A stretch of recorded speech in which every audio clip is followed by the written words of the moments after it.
Salutare, oameni buni, și bine v-am găsit la un nou videoclip pe Adrian Agricultură. Iertați-mă că n-am mai postat de foarte mult timp, dar ce-i drept, am avut și o treabă cu tezele astea.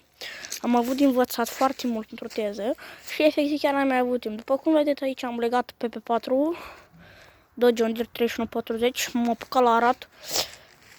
Ce-i drept, anul acesta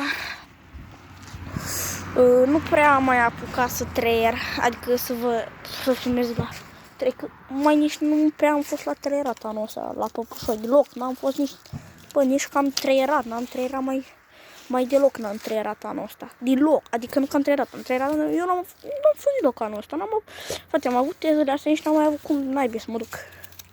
Dar poate o să mai văd eu dacă am să pot să trimit, ori la arat un video, oricum, la arat, oricum voi face videoclipuri, dar și chiar de la traierat poate o să mai am, cred că mi se pare că mai am unul filmat, parcă nu mai știu, și o să-l postez, văd eu. Dacă nu, asta e. Da, m-am apucat și un pic m-am apucat la arat și eu, ieri m-am apucat. Ce-i drept, chiar trebuie să ne apucăm un pic la arat, deoarece, da, trebuie să ar. M-am apucat și eu, astăzi n-am putut să mă duc, că mi-a luat serviciu, că am și serviciu, că de fapt are și serviciu și poate mâine voi ara, dar nu știu dacă pot să merg mâine, dar cred că mâine totuși aș putea să merg.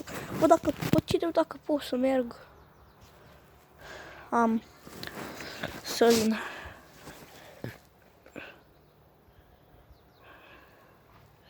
Dacă aș putea să merg, asta e faza, bă, că pot, ce-i drept, chiar am sălină un pic.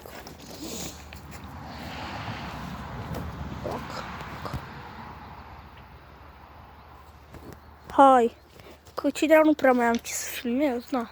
Asta e tractorul. Păi, oameni buni, dacă v-a plăcut ce drept, nu uitați să dați un like, un share și un subscribe. Iertați-mă că n-am filmat foarte mult, dar na, nu mai am ce să filmez. Dar poate mâine de la arat cred că voi filma. Bine, dacă v-a plăcut încă o dată, nu uitați să-mi dați un like, un share și un subscribe. Vă salut, pa!